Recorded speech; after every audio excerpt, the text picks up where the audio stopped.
learning about a 50-year mortgage. Now, 50-year mortgages have actually been around for a while.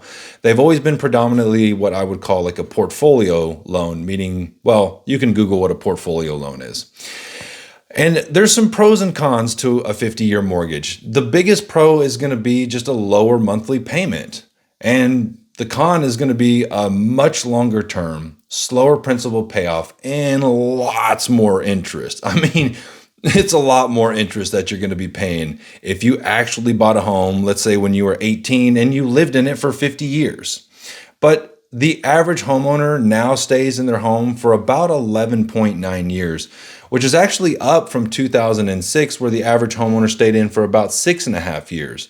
And I would assume with the increase in interest rates that we're going to see more homeowners staying in their home longer just because of that whole rate lock effect. It's really difficult to leave a nice home when you've got a 2 or 3% interest rate and go buy a much nicer home, or even an equivalent home at a higher price with a higher interest rate, because it's going to drastically change your payment, it's going to change your taxes, it's going to change a lot of things. So we're definitely seeing that rate lock effect.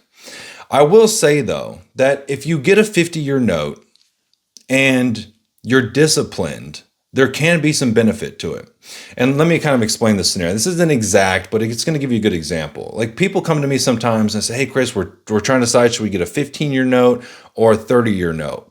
I usually try to advise people to get a 30-year note and then just make an extra payment every month. And it's going to put you right about the same range as your 15-year note. But if something happens, you lose your job, you get sick, times get hard, you have that lower monthly payment because you have the 30-year note. But if you're disciplined enough with that 30-year mortgage and you make that double payment, you're going to turn that 30-year mortgage into about, it's not exactly, but about 12 years. And you're going to save a ton of interest. And I think the same thing could be applied to a 50-year mortgage, to where if you got a 50-year mortgage and you made, let's say, double payments, what's that going to turn it into? I don't know, because I haven't actually done one.